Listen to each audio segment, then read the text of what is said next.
असम के मुख्यमंत्री हिमंत बिस्वा शर्मा ने गुवाहाटी के श्रीमंत शंकरदेव कला क्षेत्र में मिशन वसुंधरा 3.0 का शुभारंभ किया। इस कार्यक्रम में उन्होंने भूमि सुधार और पारदर्शिता को लेकर महत्वपूर्ण योजनाओं की जानकारी दी। मुख्यमंत्री ने कहा कि इस मिशन के माध्यम से नागरिकों को डिजिटल रूप से भूमि से जुड़ी सेवाएं आसानी से मिलेगी।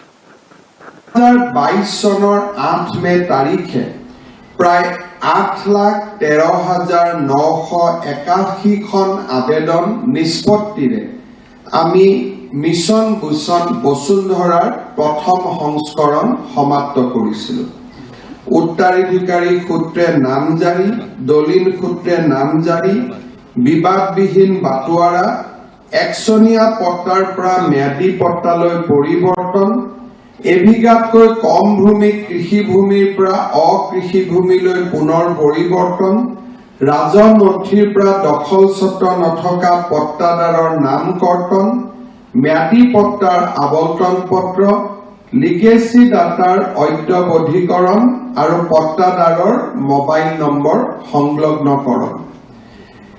এই সেৱাবিলাক সাধাৰণ আছিল, নিত্য নৈমিত্তিক আছিল।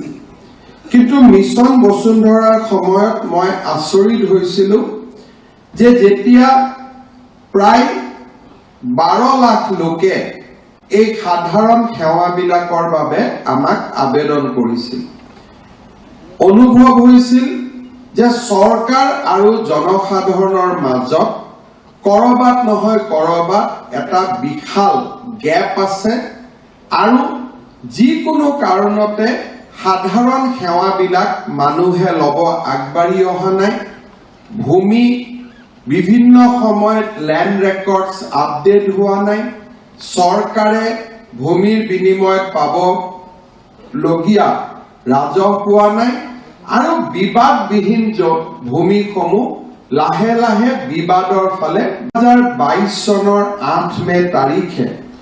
न्यू वीडियोस की अपडेट पाने के लिए सब्सक्राइब करें इंडियन न्यूज को और बेल आइकन को दबाएं।